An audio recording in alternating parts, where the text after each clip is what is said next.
Good morning. It's Monday morning and it's wow, really late, 8:07. So very sorry, you guys. We had some really interesting challenges this morning with Google Hangouts. And right when we were ready to start our broadcast, all of a sudden we realized there was absolutely no way to go live.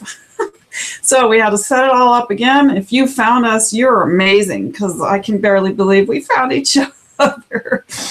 And that's just the way it goes sometimes. But the cool thing is it'll all be recorded. So we will have a video later, even if you can't figure out where we are right now, because the original event,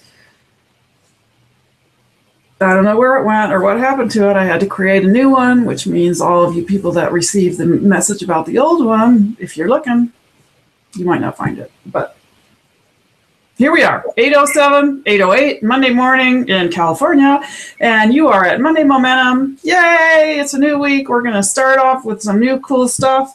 And very first thing, Linda, say hi. Good morning. Happy Monday Momentum. Yay. And we are here to be supporting you with your new week, and Linda and I are going to be supporting each other. One of the things I'll tell her is you need your bottom third, if you can figure that out, while I introduce the topic a little bit, because we want to make sure that people know who you are and what you're doing. So today we are talking about environment, and not just physical environment, like all this stuff behind me that some people might find too much clutter, and I kind of feel that way sometimes, but also your human environment, so the people around you and how that affects you and your success. So they're kind of two topics, and I imagine they could be thousands more, because there's so much to talk about when you talk about environment. But one of the things that came up that often does when we decide our topic, it's usually the week before, after we finish one broadcast, we then talk about, well, what are we going to do next week? And sometimes it's because there's some burning issue in our lives, or because someone's made a suggestion. And this week, when we said, okay, let's talk about space and environment, immediately during the week, several things came to me around that topic that made me feel like, oh, this is cool. You know, here's some material to work with, if nothing else. So the first thing I want to share with you for just a quick minute is a story about a teacher. A friend of mine told me this story. A teacher that took a document, a piece of paper, put a black dot in the center of it, and gave it to his students and said, write about this. And it was a writing class, I imagine. So they all did, and I don't know, 10, 15 kids, turned it in, and every single one of them wrote about the black dot. And none of them wrote about all the space around the black dot. And so it was just a sort of eye-opening experience for this teacher who wrote about it to share with other teachers, but also in his classroom, because they spent some time after that saying, you know, well, what about that space? Is there anything there? Is there any value in that space? And of course there is, because, you know, you cannot have the balance of beauty in art without the proper proportion of space. And so it was kind of a cool thing, because we were planning to talk more about, you know, the space around you and how it impacts you, and the people around you and how they impact you. But sometimes you need to make space in order for the things that you want to come to you. If there's no space, they can't get there. And that's sort of a cosmic metaphysical idea, but it certainly has been true for me. So I want to throw that at you, because that conversation then led to the next one, which is, I have this cool thing I want to show you, which was, like I said, about art and lettering and sign making. So about 3 days ago, my son brought me this, and I don't know if you're going to be able to see it all. All right. Monday Momentum. Exactly. Can you see it? Yeah, there you go. And I've got to figure out, and hopefully someone knows, maybe even Linda knows, my goal is to get this turned into a digital thing so that we can use it. And I'm working on him just getting me the nice, beautiful Momo made. He's a fabulous calligrapher, as you can see. This is all done by hand.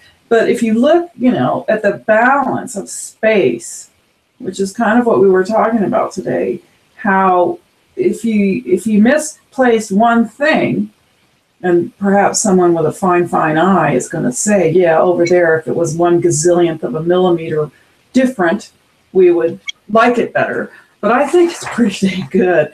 And that's, again, what we're talking about. You know, the space here, the way it's layered, there I go, we've got space here, space here. It would look completely different if one was right on top of the other, if some of these other spaces were not the way they are. So that's just a fun thing to throw at you. Linda, have you been thinking about space much and environment? Is there something that you would like to throw in now that I've thrown that at you? Well, Sarah, you just triggered something for me. Something I used to say to myself all the time, and through the years, I just kind of let it go by the wayside, and I really need to readopt it, is I used to say, and I used to have it posted right up on my computer, I clear clutter from my life to make room for personal and professional success.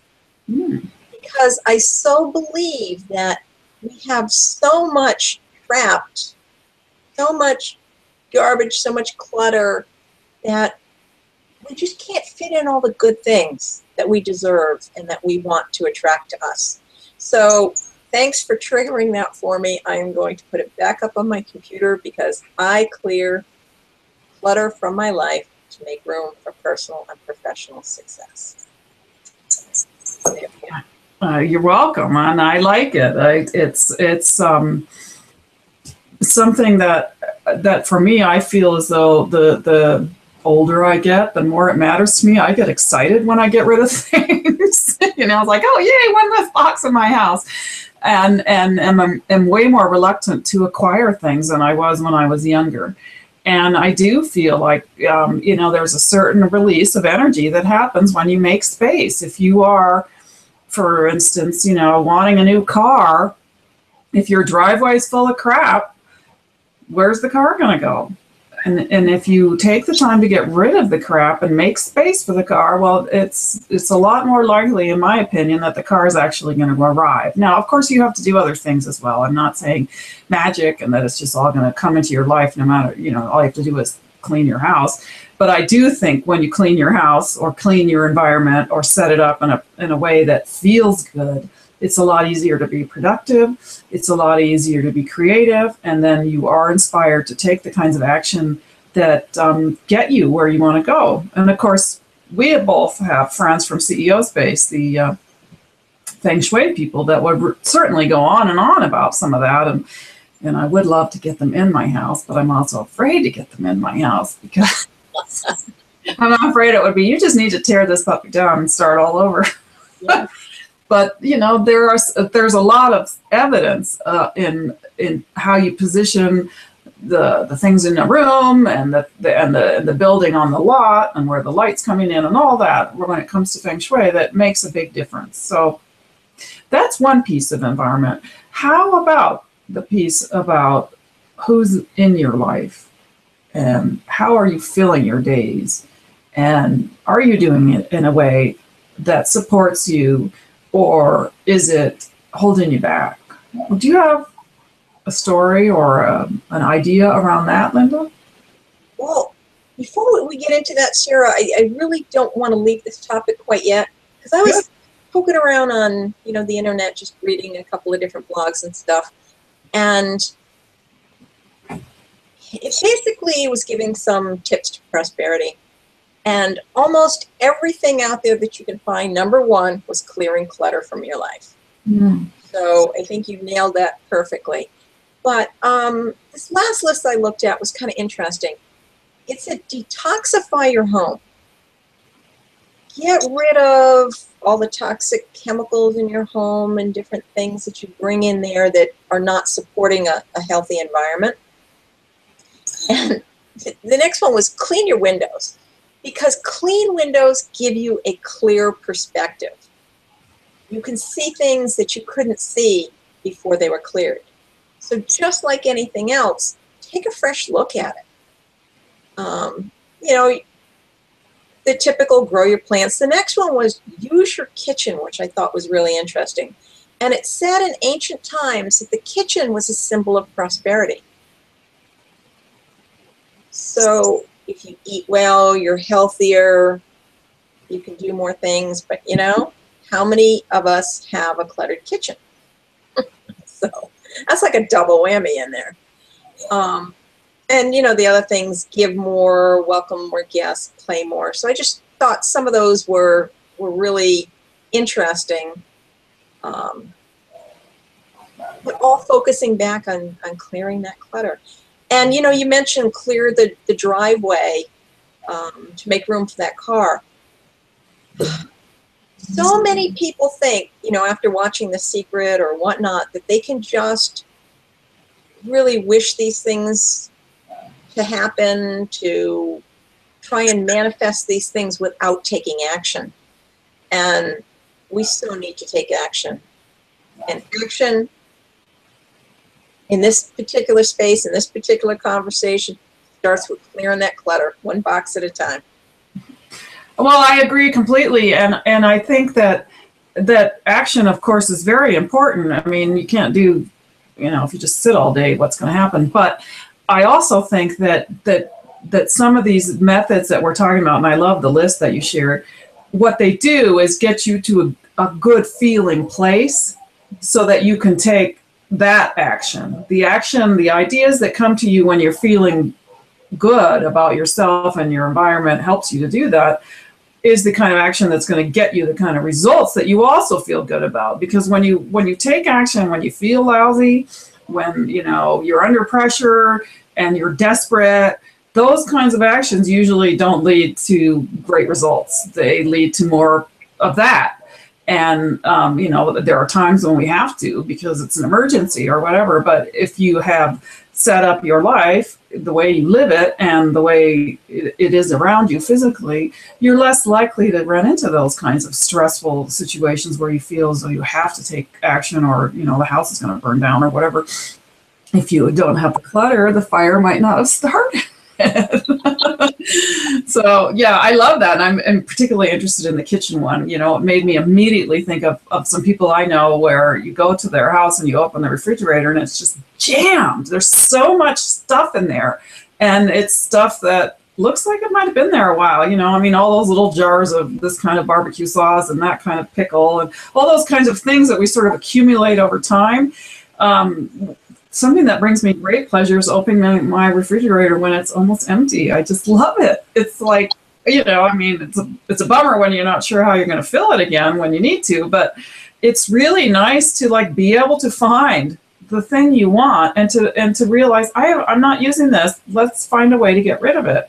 And it's wonderful when you can get rid of it for someone else. You know, with food, that's a little bit tough, but I was at a yard sale just last week with a friend who had some beautiful stuff from Japan that he collected when he was growing up. His mother and father were in the military, so they were travelers, and these are antique, beautiful things he just wants to get rid of.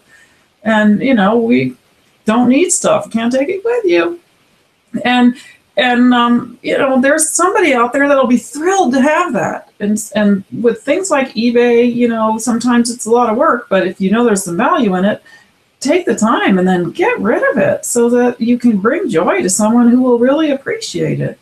And for yourself, lighten that load. So the cool new thing, whatever it is, if it's an experience or an item or a business partner or an idea that's going to get you farther down the road that you want to travel, those things can't come to you if you're full. There's no space for it. So interesting. It wasn't quite what I thought we were going to talk about, but I agree with, and I love some of the things you said, and I feel like I'm doing really well now. So Sarah, tell me, of the 5 people that you hang with, how many of them need to clear clutter from their lives? You know, I don't know physically, because a lot of them are people I hang with like you. I haven't been to your house. I don't know what it looks like. But there are people that I spend less time with now, and some of them do have pretty cluttered lives now that I think of it. And, you know, there's cluttered energy and cluttered goals and cluttered attitudes as well, I think. You know, people, I don't spend a lot of time with people that focus on a lot of negative stuff. I just feel as though that's not helpful to me. And I like to spend time with people that are hopeful, that are looking forward to the future, that are moving ahead, that are excited about what might come next. Those are the kinds of people I like to be with. And so I think those 5 I've got. And, you know, the 5 that Linda's speaking about, or I think you said 5. Yes. as far as I know, this saying, this belief that many of us have, can be traced back to Jim Rohn, who said, you are the average of the 5 people you spend the most time with. And he was speaking about income and success and health and every kind of attribute in your life that you may want to change. And it's like, well, if you don't like the way your bank account looks, look at who the 5 people are that you spend the most time with. What are their bank accounts like? I mean, you may not be able to see them, but you can probably guess. And your income will probably be the average of those 5 people's. And your, health will probably be the average of those 5 people's. Your success will be the average of theirs. So if you spend a ton of time with some people that are pretty miserable, chances are you're pretty miserable too. And it's something that I believe anyway, and I think Linda does too, just because we all know it. In our little world, our CEO space world, everyone knows the 5 people and who are they. And it does not have to be, the people that you spend time physically with. It can be, who are you reading about and what kind of lives did they have? Or, who do you spend time with Google Hangouting, or however you say it. Because those are the people that impact you. And, there are relationships that we can't always easily change. You can't do much about your blood relatives in terms of making them be different people. You can't change anyone. But you can choose how you spend the time that you spend with them, how you interact, and how much. If it's truly a really negative, toxic relationship that is not helping you, then you may want to step back from it and not spend as much time there, because it's not getting you where you want to go. So did I answer your question? I'm not sure. Absolutely. But, minimizing your time with toxic people, I think, is so important. And like you said, you can't choose your friends, your relatives. There's not a lot you could do sometimes, but you can limit how much time that you spend with them. And that is something that I learned, when I was getting my MBA. We had the team, and they always made you work with several people to make sure you can interact with people. And this one woman on our team was so toxic, so negative, such a downer. But we had to learn to work with her. And we had to learn where to draw some boundaries. So hanging with people, I like what you said, some of, not necessarily people we physically interact with, but the books we read, the people we do hangouts with. I think you are so right on with that, Sarah. So thanks for making me aware of that. You're welcome. Something else that came up this week that only now, as we've been talking, struck me as another way of making a good space, making space that you want so that you feel good. Because really, it's all about, how do you feel right now? Some of us are really caught up in building something that we think someday is going to make us feel good. And sorry, but if you don't feel good now, I don't believe you're going to get to a place. If your journey is unhappy, you're going to get someplace unhappy. So at any rate, making space right now is what we're speaking of for the things you want right now. And a friend of mine and I were talking about tithing, which, is the concept of giving a certain percent of your income, your resources, your stuff away, and just giving it away. And if you think about it, there are plenty of stories of people who began to tithe and then immediately began to see a huge increase in their own income and their own success levels. And it's sort of, wait a minute, I got to hang on to it. I need it. How am I going to fill my refrigerator if I don't keep it?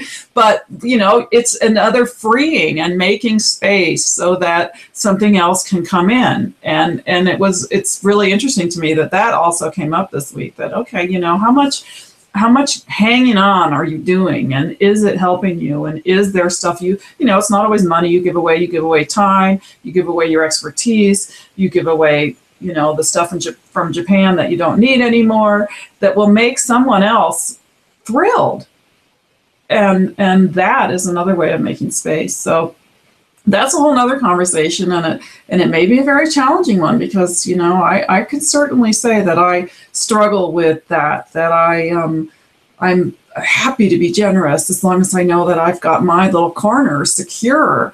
But what does that mean?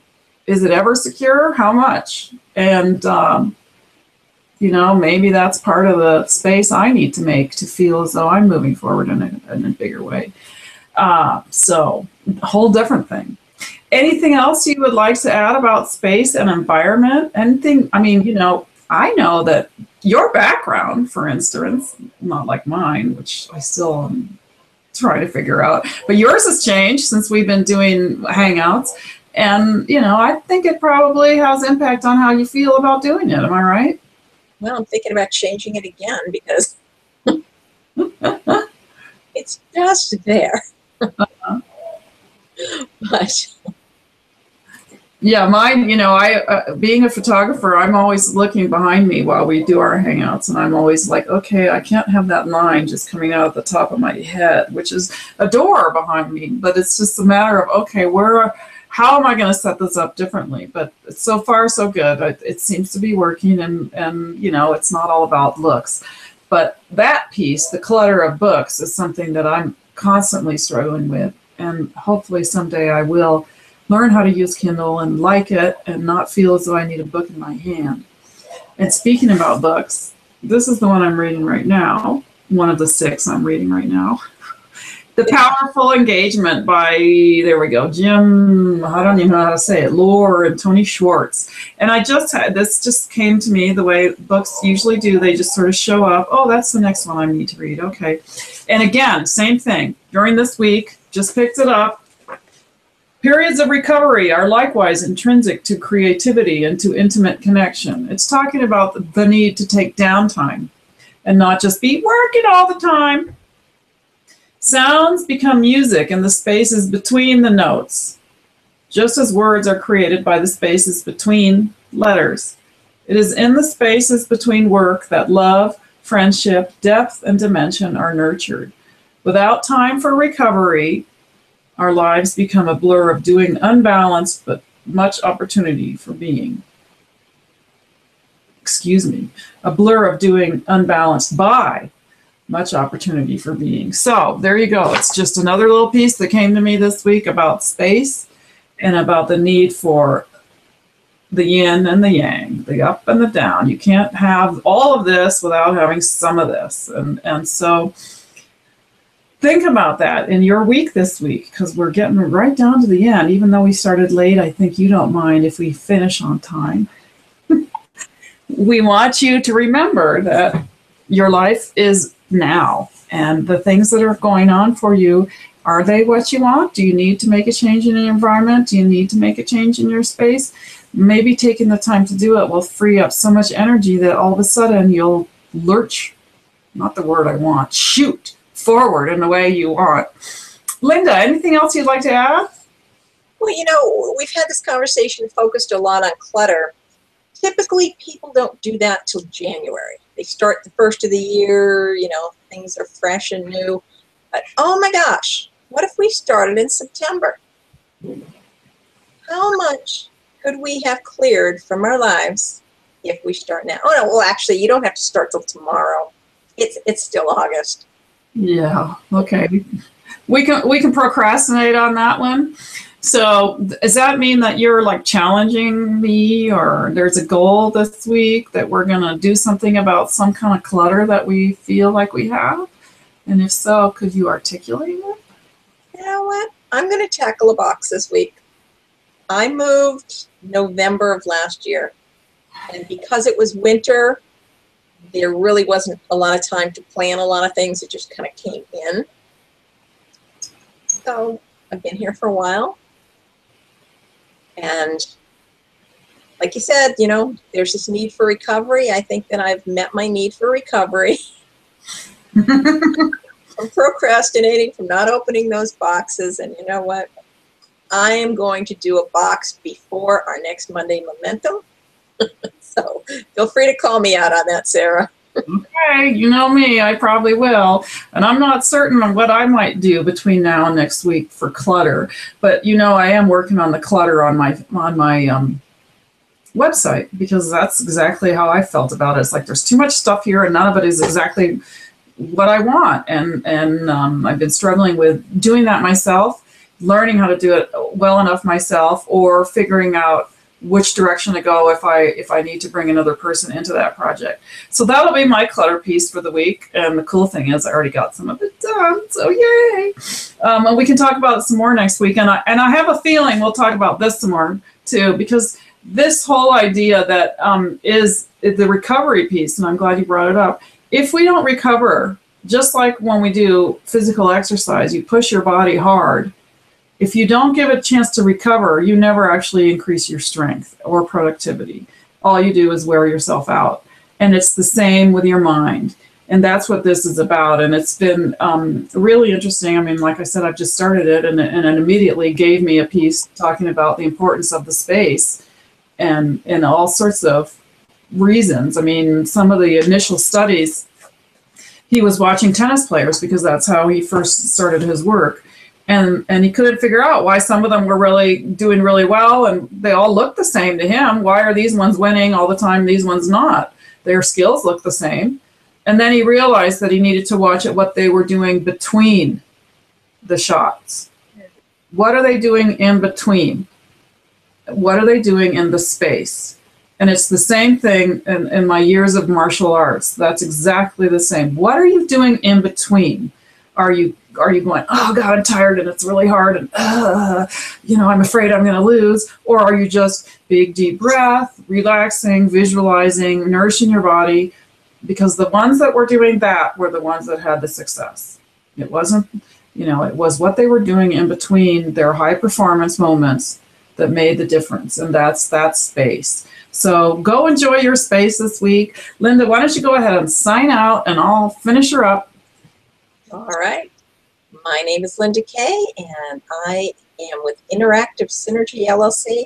And what I do is I help people who have products, services, or ideas profit from the internet. Great, Linda. Thank you. And you're all the way in New Hampshire. So, we got the entire continent covered here. So you wouldn't want to miss Monday Momentum for anything. So I'm Sarah Coolidge. You can see my name right there. And like I said, we're here every Monday to help you help ourselves as well, because we know what it's like to work from home. We know that you can get distracted by all sorts of things, like today's the first day of school and got to make breakfast, got to make lunch, got to make sure the child gets off to school. Those kinds of things, all of a sudden, the whole day is gone and you haven't worked on your business as much as you plan to.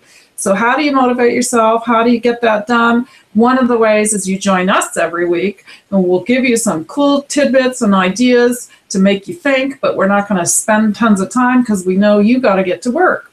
And the goal is what? That you set your week up right in the Monday, and then you slide into Friday feeling really good about what you got done. So we're here for you. Please come back next week. Please like the channel.